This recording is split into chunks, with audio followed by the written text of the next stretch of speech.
Ahí está. Le pongo la otra también, para que no me pase lo que algunas veces. Que sí.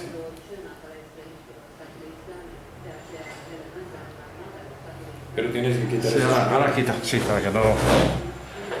Ya está puesta la grabadora.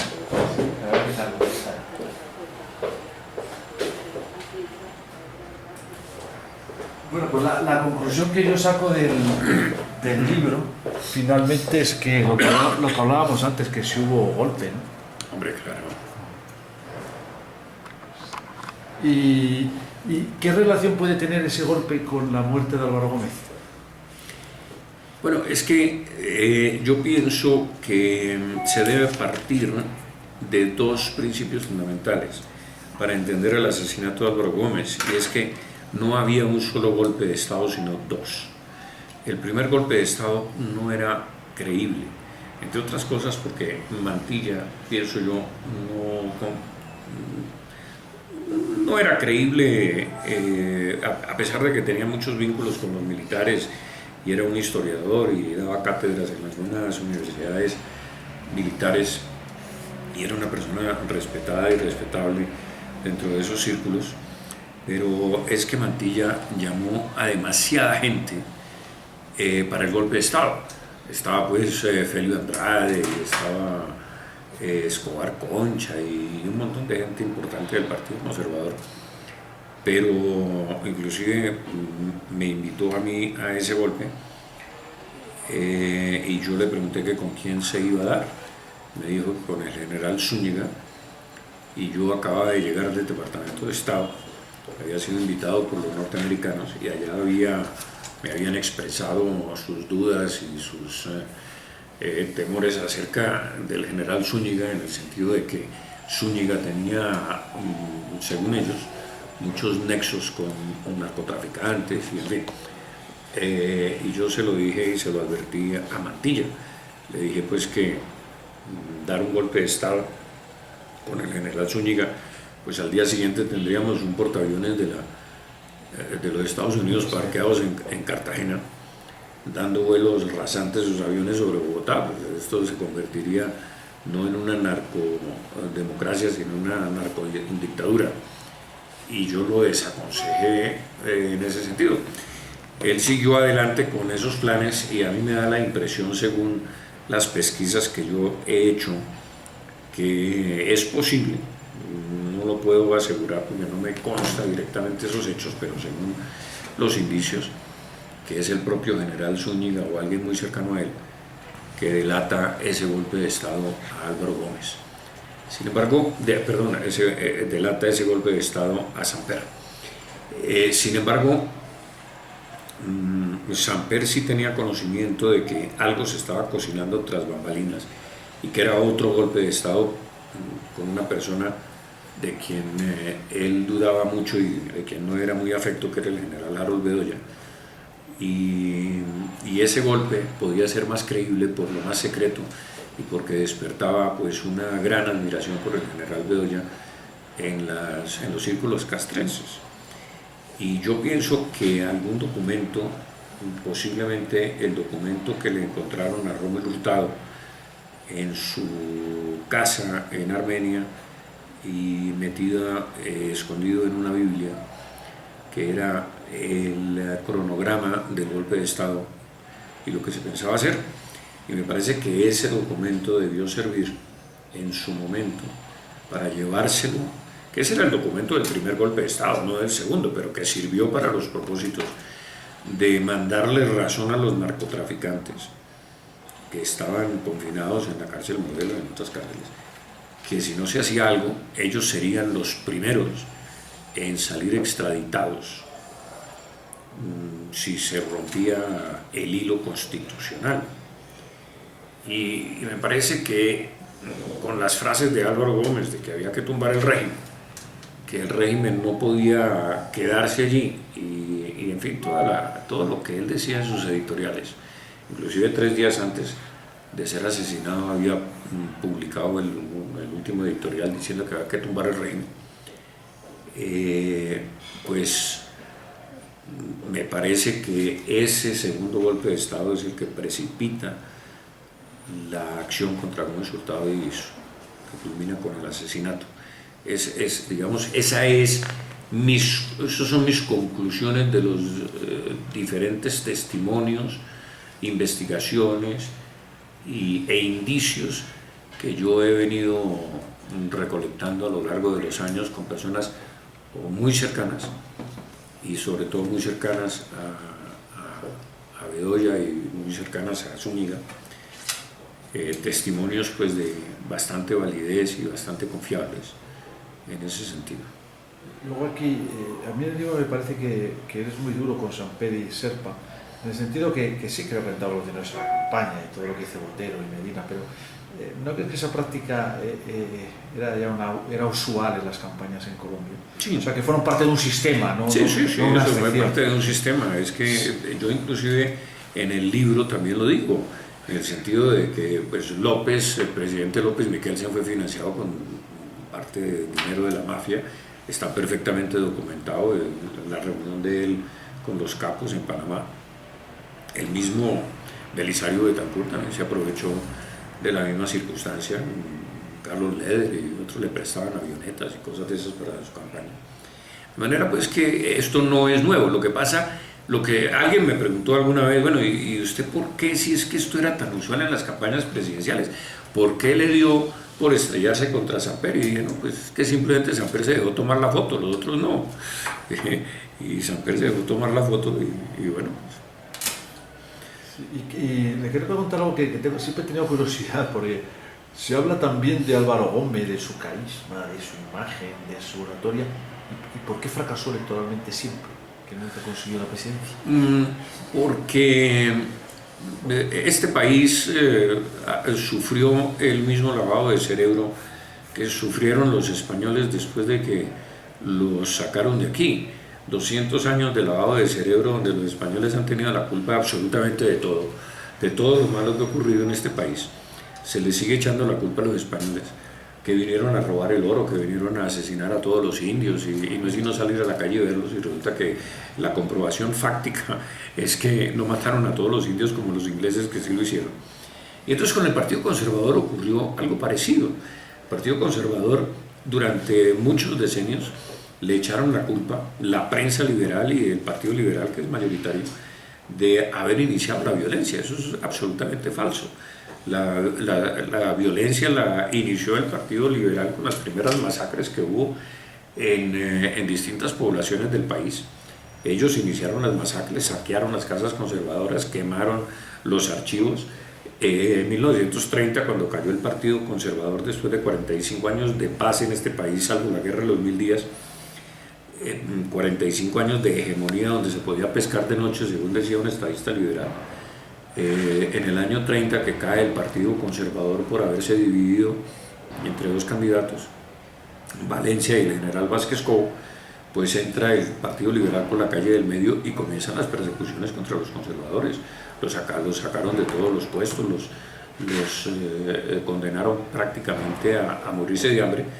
Y los persiguieron hasta que esa persecución culmina en el año 48 con el asesinato de Jorge Eliezer Gaitán en Bogotá, y salen los liberales a matar abiertamente conservadores y viene la reacción conservadora muy fuerte, efectivamente, y salen los conservadores y se ponen a matar liberales también como reacción a esa persecución, hasta cuando viene pues el golpe de Estado y el país lo comienzan a pacificar. Los liberales se siguen en el monte con Tiro Fijo y compañía formando las guerrillas liberales, y los conservadores vuelven otra vez a sus parcelas y a sus casas y a sus trabajos y se aquietan, y el Partido Liberal sigue haciendo tropelías en el país y luego se convierte o deviene en un partido comunista y en unos comunistas de las FARC, que esa es la transformación, porque pues me parece a mí que esa ideología izquierdista del Partido Liberal, usted sabe que pertenecen a la Internacional Socialista,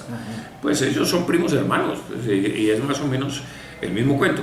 Pero a lo que voy es a que después de decenios de lavarle el cerebro a los colombianos, los conservadores terminamos pagando los platos rotos de una violencia iniciada por los liberales, y por eso no elegían a Álvaro Gómez. no lo elegían porque salían los liberales de todas partes, de las tumbas, de las alcantarillas, de detrás de las puertas, de todas partes, a derrotar al Partido Conservador con Álvaro Gómez y con cualquier conservador que se pusiera a la palestra, porque temían ingenuamente en una nueva violencia propiciada por el Partido Conservador, que nunca la propició. Esa es la explicación, un poco muy similar a lo que le pasó a los españoles con la leyenda negra. Sí, luego yo leía el libro y a veces tiene problemas temporales, porque parece que está hablando usted de la Colombia de ahora. Es un déjà vu este libro, realmente, que uno se encuentra que los problemas del sistema político siguen ahí, 20 años después. Así es. De cómo se venden los políticos al mejor postor, la entrada de dinero irregular a las campañas, la compra del voto. Así es. ¿No le entristece un poco que no haya cambiado casi nada el país en 20 años? Sí, claro, por supuesto que me entristece muchísimo, y lo que más me entristece es que los dos partidos más antiguos del mundo, con el republicano y el demócrata de los Estados Unidos, que es el Partido Conservador y el Partido Liberal, pues se hayan venido a menos, y que esa venida a menos puede significar una desestabilización política del país muy grave, porque finalmente son estos dos partidos los que han sostenido la democracia en este país y la estabilidad jurídica, institucional del país, y política, por supuesto, cosa que no ha ocurrido en otros países de América, cuyos partidos son mucho más nuevos, mucho más nuevos, y que no han tenido la larguísima historia del Partido Conservador y del Liberal. Eso es una tragedia, porque estos dos partidos forman una especie de patrimonio colombiano que es necesario preservar. Así yo no estoy de acuerdo con los principios del Partido Liberal, pero es necesario preservar y conservar esos dos partidos para mantener la estabilidad que siempre ha tenido Colombia en el continente hispanoamericano. Una vez entrevistaba a Enrique Gómez y me decía que todo ese entramado mafioso que había en los 90, que sigue un poco presente en la sociedad colombiana, todo ese dinero del narcotráfico, y que eso ha permeado y ha viciado mucho a la sociedad colombiana. ¿Comparte, digamos, ese planteamiento? Yo lo comparto, pero le atribuyo la génesis a una situación muy típica, característica de unas tesis económicas que se abrieron paso en Hispanoamérica con este populismo que nos ha atrasado durante siglos, y fueron las tesis de la CEPAL. La CEPAL, este organismo, decía que había que sustituir las importaciones para poder progresar, y esa tesis se implantó en América, y cada país intentó importar menos, exportar más y proteger todas sus industrias, al punto en que Colombia en los años 60, 70, inclusive hasta finales de los 70, 80, era un país sumamente cerrado y trancado por fuera y por dentro. ¿Qué conexión tiene eso con el narcotráfico y con la pregunta que usted me hace? Pues la conexión es muy simple. Este país cerrado, con unos monopolios en formación y ya formados dentro del país, pues asfixiado, por así decirlo, el emprendimiento, la construcción industrial y la construcción de competencia dentro del país, y por supuesto el enriquecimiento legítimo a través de las actividades comerciales e industriales propias del sistema económico capitalista. Y eso, a mi juicio, gravitó muchísimo en que la gente quisiera enriquecerse por otros medios, porque no era permitido enriquecerse por los medios legítimos de una sociedad abierta. Esta era una sociedad cerrada, y entonces los narcotraficantes sencillamente comenzaron a contrabandear y a enriquecerse ilícitamente a como diera lugar, porque no había otra forma de hacerlo. Y esa industria de las exportaciones del narcotráfico y de la ilegitimidad y la ilegalidad pues prosperó en este país como en ninguno, porque los colombianos, yo pienso, tienen una gran visión del comercio y de todas estas cosas. Y entonces fíjese usted, por ejemplo, que la Federación de Cafeteros nunca le dio valor añadido al grano. ¿Usted cree que si le hubieran entregado, por decir algo, las exportaciones de café a los narcotraficantes de entonces, ¿no cree que el mundo estaría tomando buen café colombiano y habría diferentes industrias? En vez de decirle, mire, le cambiamos la cuca y le damos a ustedes la Federación de Cafeteros y ustedes exporten café, tenga la seguridad que el mundo estaría lleno de café colombiano y habría valor añadido e industrias en Norteamérica y en distintas partes procesando café colombiano y grano colombiano. Pero como todo esto estaba en poder de unos monopolios y de unos carteles, pues se formaron carteles paralelos que eran los carteles de la droga. Esa es mi explicación económica a este fenómeno comercial que ha tenido Colombia y que ha permeado toda la sociedad y que ha corrompido la sociedad colombiana. Es la cerrazón económica.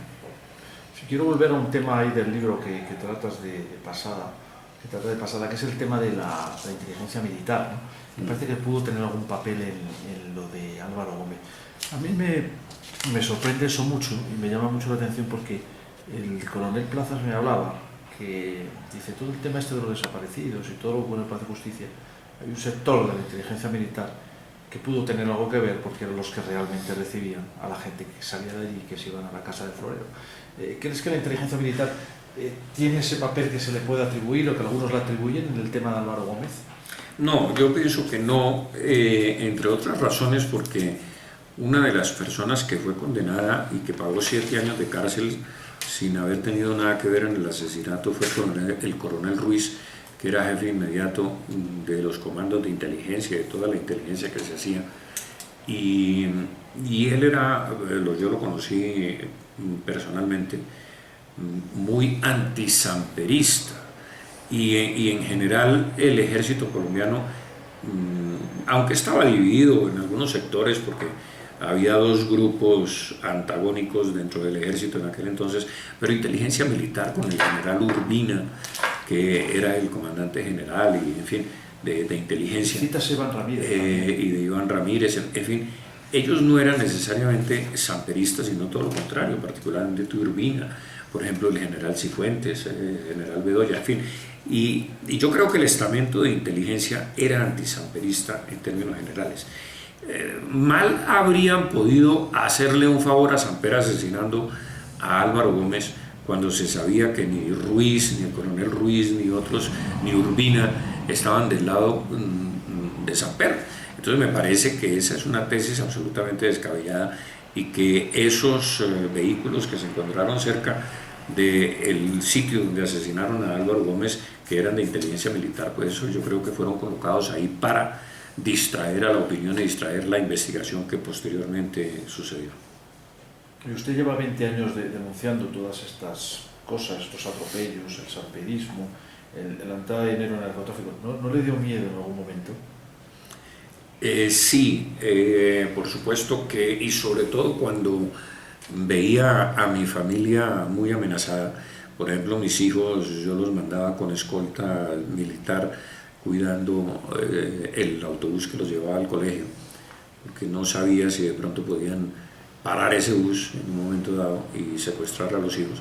Alguna vez una mujer se hizo pasar por mi mujer para sacarlos del colegio. Afortunadamente no los entregaron. Y por supuesto, luego, muchos años después, me encontré con que, por ejemplo, las huellas digitales mías habían desaparecido de la Registraduría Nacional del Estado Civil, había desaparecido totalmente el registro mío de nacimiento, de todo. Me tocó reconstruirlo con la registradora, en ese entonces era Alma Beatriz.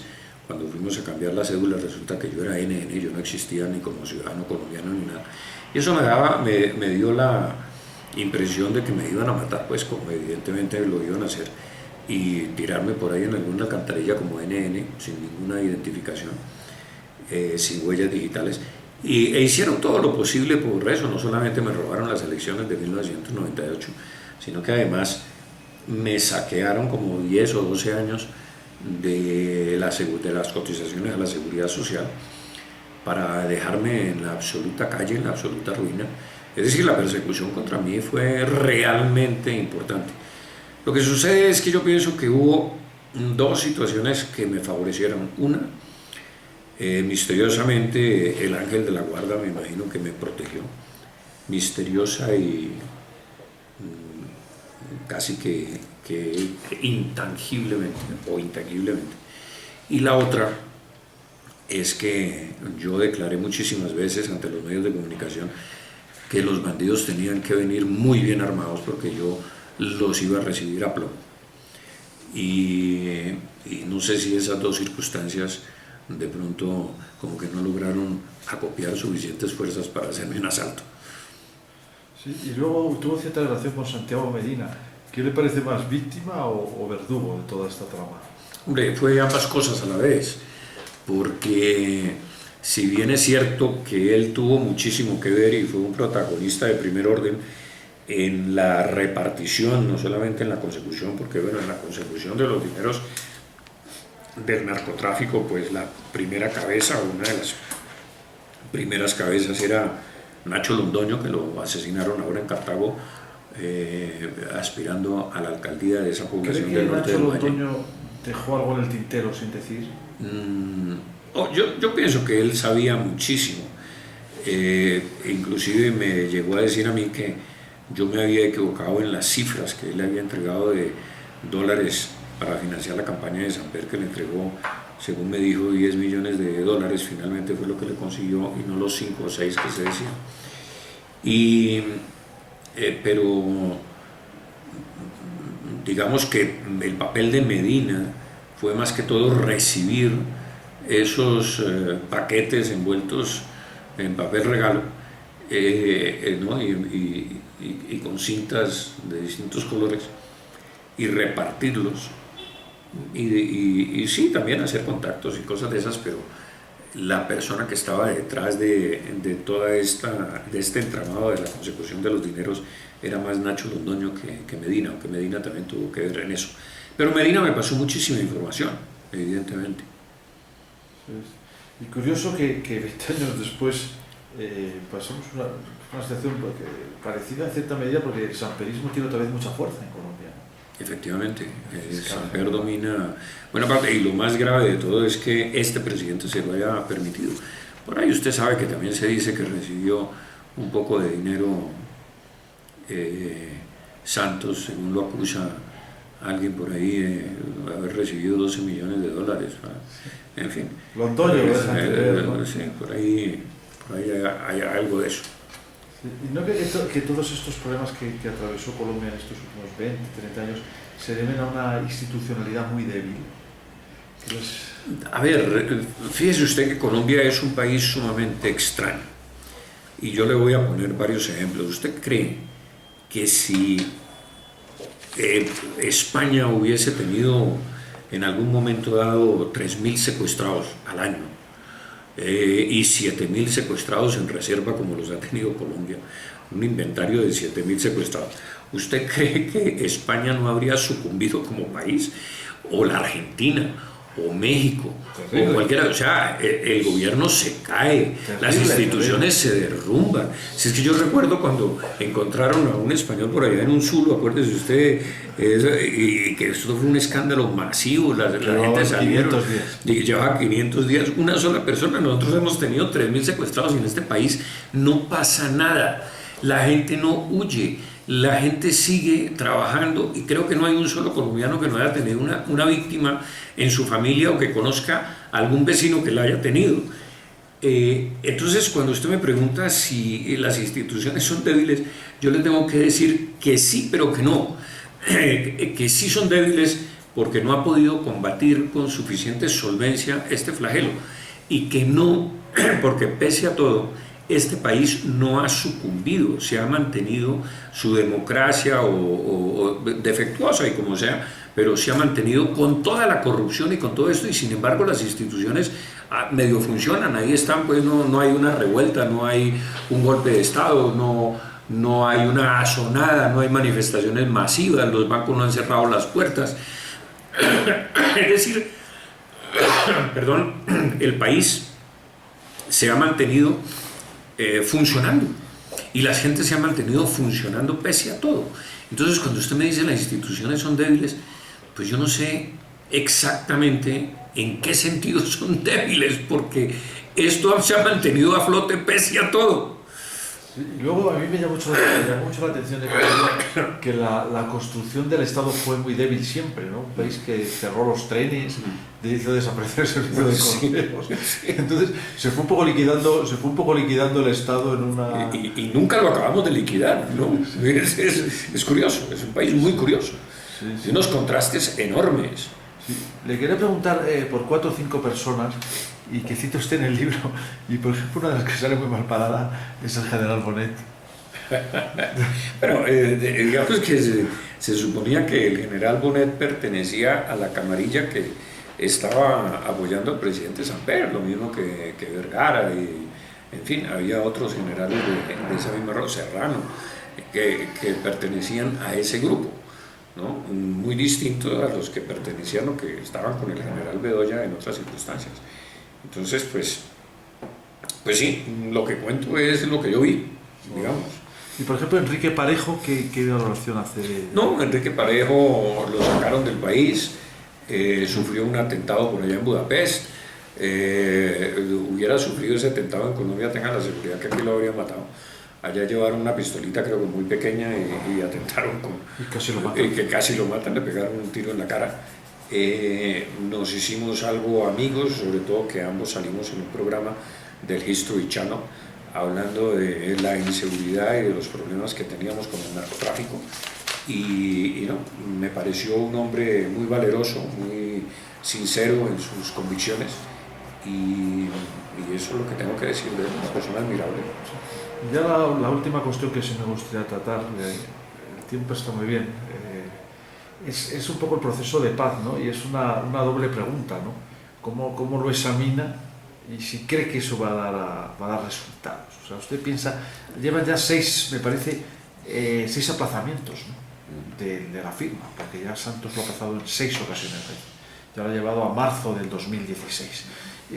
¿Usted cómo lo examina el proceso? ¿Cree que está sobre bases sólidas? Y en segundo lugar, ¿sí cree que va a dar resultados? Pues mire, yo pienso que está sobre bases muy sólidas en cuanto se refiere a la entrega del país a los comunistas estos. Desde ese punto de vista es muy sólido el proceso, porque es lo suficientemente ambiguo, tal y como las FARC lo quieren, para ellos coger un camino o coger otro. Por ejemplo, en estos 75 puntos firmados y que no han sido completados, a diferencia de lo que se nos quiso anunciar en primera instancia, el tema de la paz, el tema del tribunal de juzgamiento. No, está bien. Es que todo esto es suficientemente ambiguo para que las FARC puedan cogerse de determinados puntos y decir, no, es que también vamos a juzgar a los militares y también vamos a juzgar a los expresidentes y a los industriales que hayan tenido algo que ver directa o indirectamente con la guerra. Y por supuesto todos hemos tenido que ver directa o indirectamente con la guerra. Muchos por omisión, otros porque sencillamente no tenían nada que ver, y desde ese punto de vista pues tenían sus ideas particulares sobre el tema. En fin, pero lo que sí es cierto es que lo que se ha firmado o a lo que se ha llegado son a textos suficientemente ambiguos que permiten, por decir algo, sacar a las multinacionales del agro, entregar 5 zonas, a pesar de que están pidiendo, no sé, como 70 zonas de distensión y de zonas de paz, la guerrilla, de pedir curules en el Congreso, de pedir por lo menos 3 puestos en como magistrado de la Corte Suprema, que es la que juzga criminalmente a los altos cargos del Estado. Y en fin, estar metidas, incrustadas dentro de las instituciones colombianas para poder llevar a cabo su plan de conquista del Estado, conquista política, ya que fallaron en la conquista militar del Estado. Que vale la pena decir que este es uno de los pocos países que puede hablar con orgullo de que sus fuerzas militares no permitieron a la guerrilla tomarse el Estado colombiano. Dicho eso, me parece que todos sabíamos de alguna manera que Santos y sus hermanos eran personas no confiables, y para mí lo inexplicable es que Uribe no haya sabido eso, un hombre de tanta sagacidad política, de tanto intelecto, un hombre que no nació ayer y que ha sido curtido en la política, que pudiera haberle confiado las riendas del Estado a un personaje siniestro como el señor Santos, cuyo único propósito, me parece a mí, es ganarse el premio Nobel y ser una persona muy destacada en el mundo de la paz y de todas estas cosas, entregándole en bandeja de plata el país a la guerrilla. De manera pues que yo veo que el proceso es sólido desde un punto de vista y es débil desde otro punto de vista, que es el institucional y el democrático de Colombia. Es muy débil porque efectivamente las FARC están llegando y van a llegar al poder por la vía que les fue, no por la vía que les fue negada, que es la militar, sino por la vía que les está siendo muy propicia, que es la vía política. Es por allí por donde van a llegar y me parece que hay una amenaza real y verdadera de las FARC. Y hay distintas comunidades en Colombia, no voy a mencionar ninguna, pero algunas de ellas se están yendo del país, están sacando todo el dinero, y parte de la devaluación del peso colombiano en relación con el dólar se debe a que los industriales y mucha gente en este país está sacando el dinero por toneladas. Pues eso era todo, doctor Victoria, muchas gracias. Eso dice también Carmona, que eso me decía, que se nota una escasez de dólares. Ah, sí, claro, no hay hay dólares. una fuga de dólares. Hay una fuga, claro. Eso dice Carmona también. Claro, eso es. Si tú hablas con cualquier corredor de dólares, con cualquier cambista, y te dice, la gente la está sacando a toneladas. Y ese es el problema. Sí, el capital es muy sensible. Muy sensible. El capital es muy sensible. Es que además el capital no hace caridad.